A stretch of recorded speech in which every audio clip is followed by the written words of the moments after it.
There are three. Genesis 6 says that the sons of God saw the daughters of men, and they chose the daughters of men for themselves as wives, and they married them. So the question is, who are the sons of God that are marrying the daughters of men? Well, there are three different interpretations. One is that the sons of God is a reference to the godly line of Seth. Cain killed Abel, so after Abel died, Adam and Eve had relations, and Seth was born, and Seth carried on the godly faith of Abel. So one idea is that the sons of God are the descendants of Seth, marrying the daughters of men, the ungodly line of Cain.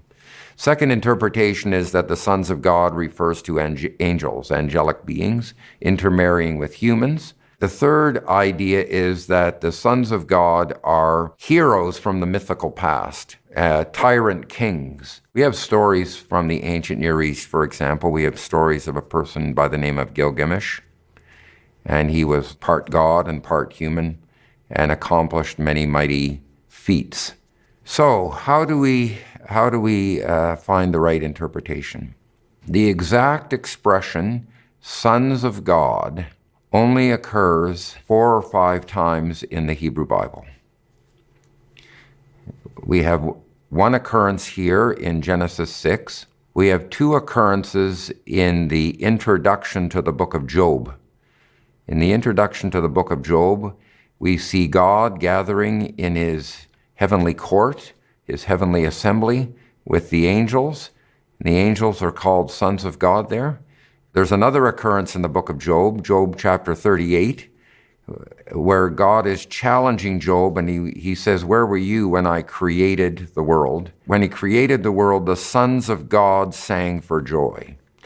So it seems to, it also seems to be a very clear reference to angelic beings. The last occurrence is in Aramaic in the book of Daniel. When the king looked into the furnace, he saw four people there, and it says that one looked like a son of God, which would mean a divine being, an angelic being. There are only 5 occurrences in the entire Bible where we have the exact expression, son of God or sons of God, and it always refers to angelic beings. We must distinguish this use from other places. There are other places in the Bible where they indicate that the relationship of a human to God is like a father-son relationship. So Adam and God have a father-son relationship. In the covenant that God makes with David, God and David have a father-son relationship. But it doesn't actually say that Adam is a son of God. It doesn't use that linguistic expression, and it doesn't say that David is the son of God.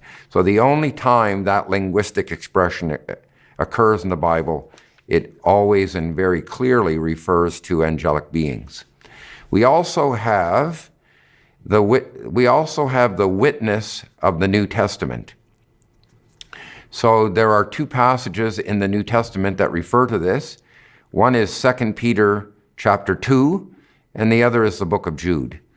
And both of these texts are very closely related to each other. In 2 Peter chapter 2, Peter is talking about how difficult days are coming for the Christians, and there will be people who deny the faith, who deny the truth about Jesus Christ, the truth about his work, who deny the gospel. There will be false teachers, and they will bring corruption into the church and destruction into the church. What Peter does is he appeals to the Old Testament, and he says, well, if God could deliver his faithful people in difficult times in the Old Testament, then he will be able to do it in the New Testament as well.